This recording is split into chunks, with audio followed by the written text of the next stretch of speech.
changing, right? But it's true. You think about it, look around you, we all look different. Yes. Right? Because God is a God of beauty. Yes. And if He said today He gave you beauty for ashes, some of your dreams or promises have turned into ashes. But it's okay. Come on, Rebekah. Because now He's going to resurrect them. And He's going to make them beautiful again. I mean, think about it. Look around you. Some of you are being beautified. Some of you look better now today than you looked 10 years ago. That's right. I'm looking at old pictures of some of you and I said, oh my gosh, you look amazing now. And we've aged. But He beautified us. And we age gracefully. Because He has chosen that. Amen? Go to Romans chapter 8. I love this scripture. One of my favorites. In Romans 8:17 through 21, Amplified says, and if we are His children, then we are His heirs. Also heirs of God and fellow heirs with Christ, sharing His inheritance with Him. Only we must share His suffering if we are to share His glory. Come on. That's right. Nobody wants to share the what? Suffering. Nobody wants to suffer. Amen? But there is suffering in order to get glory. But what if that, for I consider that the suffering of this present time are not worth being compared with the glory that's about to be revealed tomorrow and in us and for us and convert us. So whatever I suffer will show up in glory. For those of you that work out, and really work out, like you. It's pain. I watch her to lift those weights, right? It burns her legs and her arms and different parts of her body. When she's done, she's full of ache, right? And then there's people that work out. Squat. Then they leave. Well, they really didn't work out. They should have stayed home. It was a waste of time. If it's not burning, if it's not painful, no pain, no gain. Same thing in Christ. There has to be some endurance, some weeping, some praying, some preaching, some holding fast. And then we just want to just wake up and everything's done. No. It may take you a lifetime for some of you. Amen? Come on. Verse 19, for even the whole creation, all nature waits expecting and longing, earnestly for God's sons to be made known, waits for the revealing and disclosure of their sonship. For the creation was subject to frailty, condemned to frustration, not because of some intentional felt on its part, but by the will of God, so subjected with the hope. The nature itself will be set free from its bondage to decay and corruption, and gain entrance into the glorious freedom of God. Think about what he is saying. There's so much going on in these scriptures. He's speaking to us. He's working through us. He's moving in us. There's so much heartache. There's so much pain. There's so many things. And yet he's saying, if you endure, if you hold fast. Come on. I work for a surgery center. And sometimes when I show up, there's women that just came out of surgery and they're all bandaged and they're all in their rooms, and I'll walk by and their faces are bandaged, their bodies are bandaged, and they're like little mummies, and they're in pain, and they're giving them painkillers, and they're laying there. But then when they come back for their checkup, they look amazing, and they're no longer in pain, right? And I ask them, how do you feel? And they're like, oh, it was worth it. It was worth all the pain, right? Right? But the moment, it hurt. Amen? So he gives us beauty for ashes. Amen? And we're moving on a promise. Amen? He's faithful, but there's some suffering that we have. Nobody wants to teach on that part. We just want to teach on, he's a good God. He's an awesome God. But he's still a good God. Amen. He's still an awesome God. He wants suffering. Think about it. I had this encounter with him, and we were sharing, and he said, when I hung on the cross, and my father had to turn his back on me because I became sin.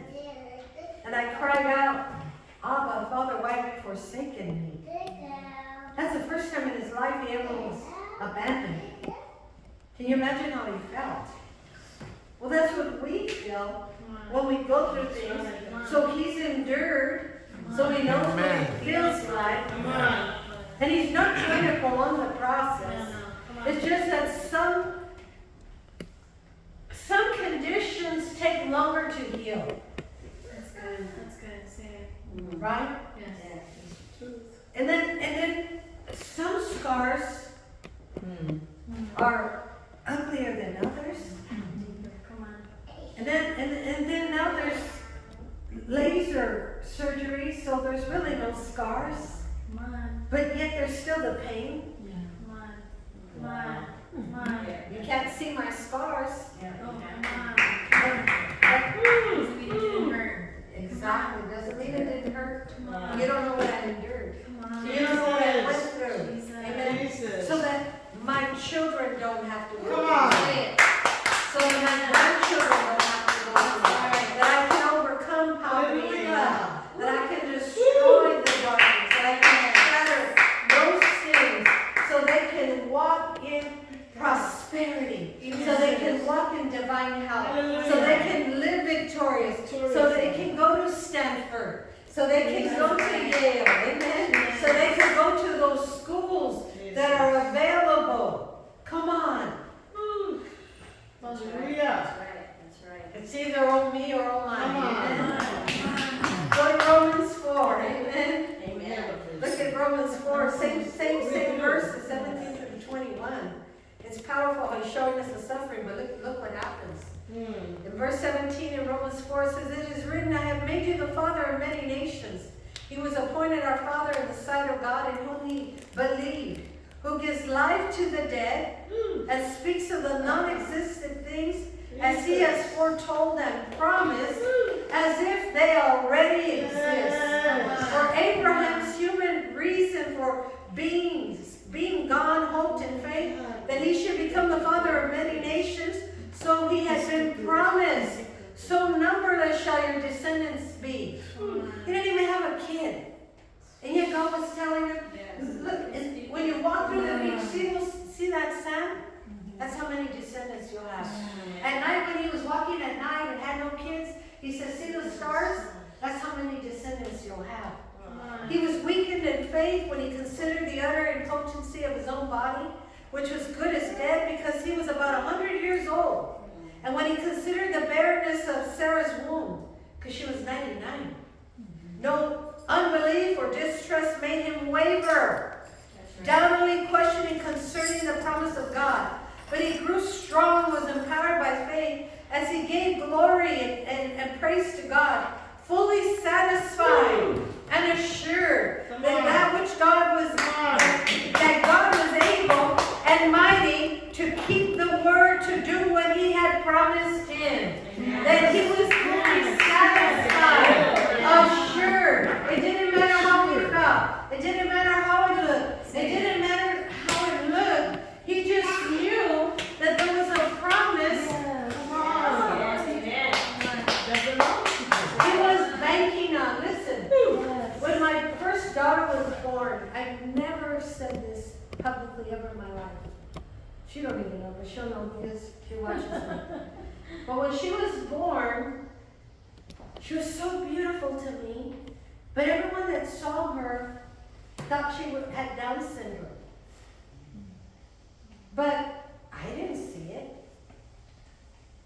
But my friends were like, she's so cute, but I don't know, there's something about her.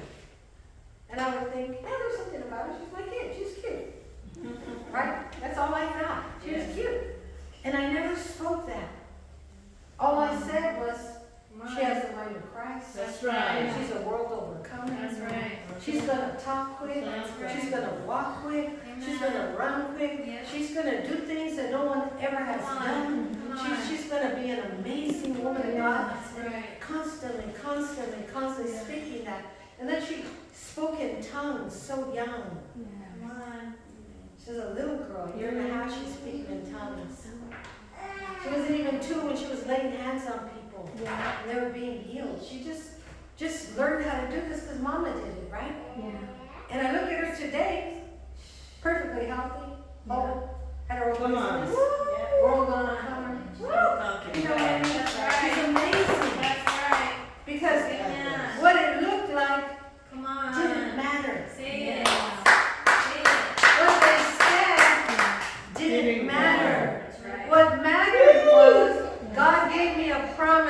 Yes. Come on.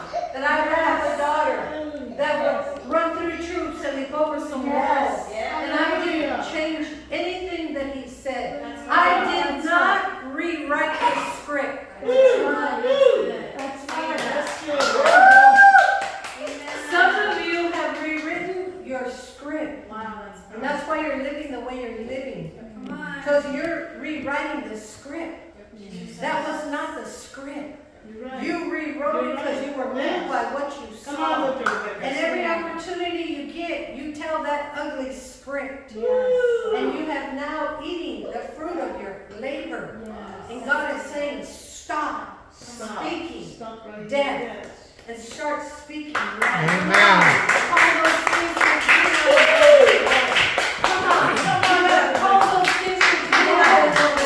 He said he was fully persuaded that that which God had promised him, he was able to perform. When he gave him that word, he was a young man. Come on. Some of those guys waited 40 years to see the promise of God. 40 years. Because they delayed it. Yes. Or maybe it was destined for that time. Come on. Come. There's a time to be born and a time to die. Yes. And until the death Yes. date arrives, you stay alive. Yes. There was, I heard there was a lady that's been alive, she's 120 something. Yes. And she's trying to say because, no, that's just the appointed time, lady. Come on. But she's still living. Come on. It's not what she ate. Come It's on. not what she did. Come on. It's still waiting for her to get saved. Come on. It's an appointed time. Have you rewritten your script? Come on. He's giving you a promise. When he gave us those babies, they were healthy and whole. Oh my